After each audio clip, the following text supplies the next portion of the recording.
Salam teman-teman dimanapun berada di seluruh Nusantara. Selamat bergabung kembali di channel ITW2R, channel yang akan berbagi informasi dan edukasi penting untuk semua kalangan.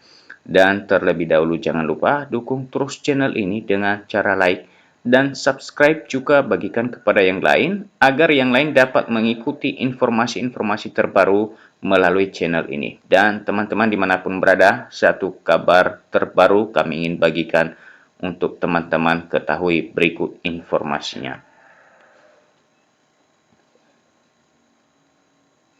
Nah, informasinya disampaikan teman-teman, pernyataan terbaru BKN soal optimalisasi. Peserta seleksi P3K 2024 bisa bernapas lega.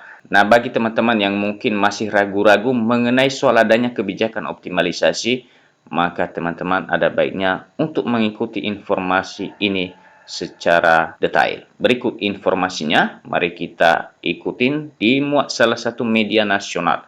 Dan informasinya merupakan informasi terbaru. Karena itu teman-teman, berikut mari kita ikutin hingga selesai. jpnn.com Jakarta, ada pernyataan terbaru dari Deputi BKN Suharmen soal optimalisasi yang bisa membuat peserta P3K 2024 lega. Nah, demikian hal ini pertama kita dapatkan informasinya, disampaikan ada pernyataan terbaru dari Deputi BKN teman-teman, sehingga pernyataan itu membuat para tenaga honorer yang telah mengikuti seleksi P3K 2024 bisa bernapas lega, bisa gembira, baik itu para peserta seleksi P3K tahap pertama, juga para peserta seleksi P3K tahap terakhir ini. Nah, seperti apa pernyataannya teman-teman? Berikut disampaikan. Badan Kepegawaian Negara BKN akan memberlakukan optimalisasi pada seleksi P3K 2024. Nah, seperti tadi kami sampaikan, bagi teman-teman yang mungkin ragu-ragu atau belum paham secara total mengenai kebijakan optimalisasi ini, maka melalui informasi ini akan jelas kepada kita. Hal ini menjadi kesempatan kedua bagi honorer peserta seleksi P3K 2024 yang dinyatakan tidak lulus formasi. Deputi Bidang Sistem Informasi dan Digitalisasi Manajemen Aparatur Sipil Negara BKN Suharmen menyampaikan, honorer yang sudah mengikuti seleksi P3K 2024 tahap 1 dan tahap 2 tetapi tidak lulus masih punya kesempatan kedua. Alhamdulillah teman-teman, bagi teman-teman yang tidak lolos pada seleksi tahap pertama dan tahap kedua, melalui informasi ini disampaikan masih ada tahap kedua melalui kebijakan optimalisasi.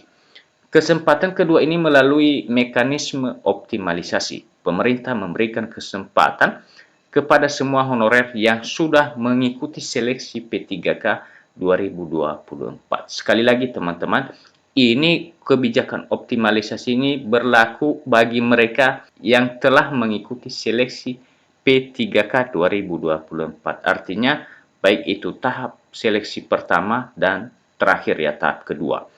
Tidak ada batasan hanya untuk honorer database ya. Walaupun masuk database BKN, tetapi bila tidak ikut seleksi P3K 2024, tidak bisa masuk dalam optimalisasi, tegasnya. Jadi teman-teman, kebijakan optimalisasi ini akan dilakukan kepada rekan-rekan honorer yang telah mengikuti seleksi P3K. Itu intinya, bukan soal sudah terdata di database BKN. Sekalipun itu sudah terdata, kalau belum mengikuti seleksi P3K, baik itu tahap pertama maupun tahap kedua, tetap saja teman-teman tidak bisa masuk dalam kebijakan optimalisasi formasi. Pemerintah memberikan kesempatan kepada semua honorer yang sudah mengikuti seleksi P3K 2024. Tidak ada batasan hanya untuk honorer database. Walaupun masuk database BKN, tetapi bila tidak ikut seleksi P3K tidak bisa masuk optimalisasi, tegasnya. Sesuai keputusan Menteri Pendayagunaan Aparatur Negara dan Reformasi Birokrasi nomor 347 tahun 2024. Berikut nomor 348 tahun 2024 dan keputusan Menpan RB 349 tahun 2024, maka optimalisasi dilakukan bagi seluruh peserta seleksi P3K 2024 baik tahap 1 maupun tahap 2 yang belum mendapatkan formasi P3K penuh waktu. Maka dengan demikian teman-teman, para peserta seleksi P3K tahap 1 dan tahap 2 ini kini berpeluang menjadi P3K penuh waktu melalui kebijakan optimalisasi yang akan segera dilakukan. Penentuan kelulusannya dengan perankingan sesuai urutan status prioritas dari masing-masing peserta yang memiliki jabatan dan kualifikasi pendidikan yang sama dengan formasi yang akan dioptimalisasi. Nah, itu dia optimalisasi ini, teman-teman. Penentuan kelulusannya juga melalui perankingan dan sesuai urutan skala prioritas. Skala prioritas tetap diberlakukan saat penentuan kelulusan jalur optimalisasi. Jadi, honorer yang masuk skala prioritas jangan khawatir tersingkir ucapnya. Lalu bagaimana juga misalnya para peserta seleksi P3K ini tidak masuk dalam skala prioritas di masing-masing instansinya. Berikut teman-teman, mari kita ikutin informasi ini. Sebelumnya, Kepala BKN Prof. Zudan Arif menegaskan selama proses seleksi P3K 2024 belum selesai, tidak boleh ada pejabat pembina kepegawaian PPK yang merumahkan honorer. Nah, semoga hal ini belum ada kejadian teman-teman yang telah terlanjur pemutusan hubungan kerja bagi rekan-rekan honorer, apalagi yang sudah masuk database BKN, karena memang sampai saat ini tengah proses pengangkatan atau seleksi P3K 2024 dan melalui kesempatan ini oleh Kepala BKN menegaskan agar masing-masing pejabat pembina kepegawaian di daerah tidak merumahkan honorer, tidak memecat atau memberhentikan para tenaga honorer yang dinyatakan tidak lolos P3K. Pemerintah saat ini tengah melakukan percepatan pengangkatan CPNS dan P3K 2024 tahap 1 ditargetkan Juni serta Oktober 2025. Mengapa honorer yang tidak lulus P3K tahap 1 belum bisa langsung diselesaikan? Karena CPNS dan P3K tahap 1 yang lulus itu jumlahnya 1 juta lebih. Jadi teman-teman cukup banyak, artinya secara administrasi, penyelesaian administrasi atau penetapan NIP dengan jumlah 1 juta orang tentu bukan jumlah yang sedikit, butuh waktu yang lama. Itu harus diselesaikan pengangkatan CPNS per Juni dan P3K per Oktober 2025, terang Prof. Zudan kepada CPNN belum lama ini. Jika tenggat waktu itu sudah selesai, lanjut Prof. Zudan, baru penyelesaian honorer yang tidak lulus tahap 1 bersama-sama P3K tahap 2. Nah, ini artinya diutamakan dulu yang CPNS dan P3K tahap 1, teman-teman, yang telah dinyatakan lulus.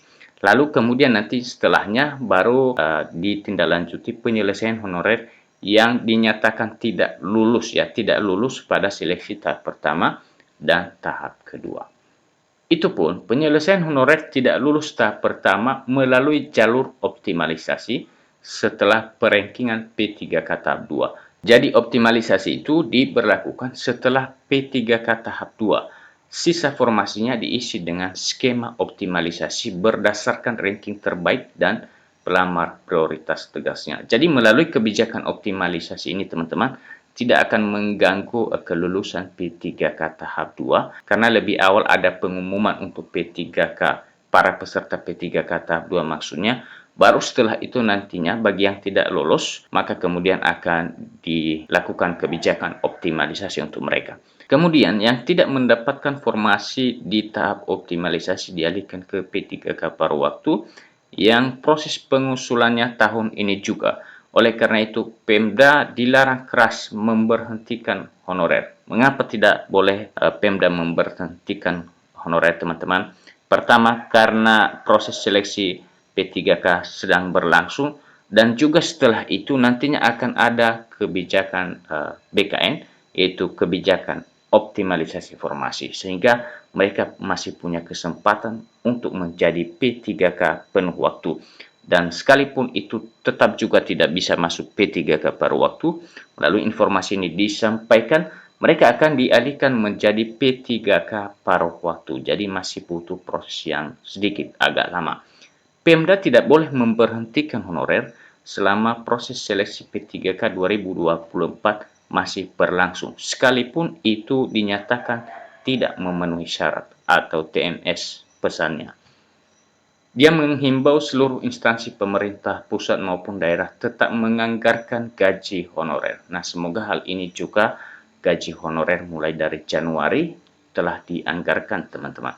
Jangan sampai honorer yang sedang mengikuti proses seleksi hingga diangkat menjadi ASN sesuai dengan surat Menpan RB nomor B/5993 dan seterusnya tanggal 12 Desember 2024 tidak mendapatkan hak-haknya. Sudah menekankan bahwa proses pengangkatan CASN harus terus berjalan hingga SK pengangkatan diterbitkan. Nah, demikian hal ini dijelaskan, teman-teman, bahwa proses pengangkatan CASN itu baru berakhir setelah SK pengangkatan diterbitkan, sehingga honorer itu tidak boleh dirumahkan atau dilakukan pemutusan hubungan kerja. Juga Kepala BKN mengharapkan agar gaji honorer selama proses pengangkatan P3K itu tetap dianggarkan. Demikian saja kabar yang dapat kami bagikan dan sampai ketemu kembali. Salam.